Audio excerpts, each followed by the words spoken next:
काढू दे फोटो.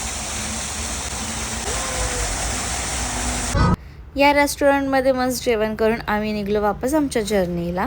आणि हितलचे व्हिडिओ माझे डिलीट झालेत, आय डोंट नो कसे, बट झालेत, ठीक आहे. मग त्यानंतर मस्त असं गाणं गात गात आम्ही आमचं ट्रॅव्हलिंग एन्जॉय केली. द ग्रेट खलीच्या ढाब्यावरती फक्त फोटोज क्लिक करणार आहे.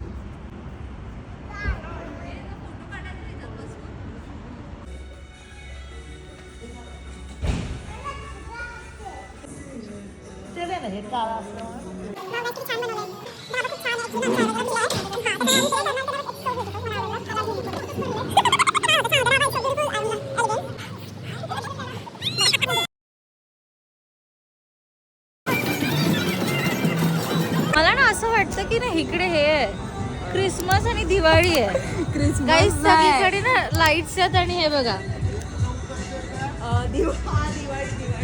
यार, आपल्या मुंबईपेक्षा तर बेस्ट आहे आय गेस, की खूप छान वाटतंय मला हे सगळं.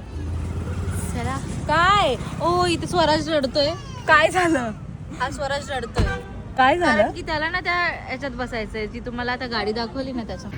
गाईज इकडे खूप फॉग आहे. तू पण आहे माहिती आहे, खूप फॉग आहे, खूप खूप खूप.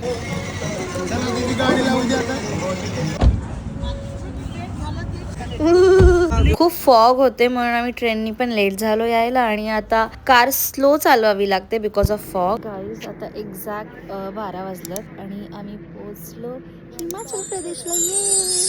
तर आता जाणार आहे कुफरीला. इथून आम्हाला वरती जायचं आहे. इथून आमचा अजून वरचा प्रवास आहे. तर तुम्हाला दिसतंय की इथे हे माउंटेन आहेत, हे सगळं हिल आहे, हिल स्टेशन. आणि इट्स सो ब्युटिफुल. इथे आम्ही आता थांबलो टी ब्रेकसाठी. बट आम्ही आता चाय नाही पिणार.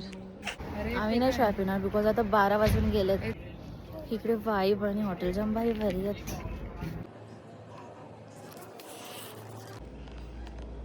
इमॅजिन केलं होतं आणि it's finally we are here.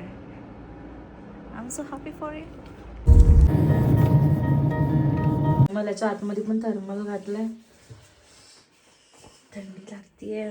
चालणार आहे आणि झोपणार आहे. मी तुम्हाला माझा रूम टूर उद्या दाखवते कारण एवढं छान रूम आहे.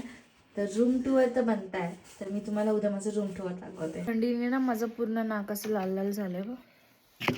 आता मी उभं राहून जेवण करते, मला थोडी पण हिंमत नाहीये. चांगलं आहे ना डाळ भात.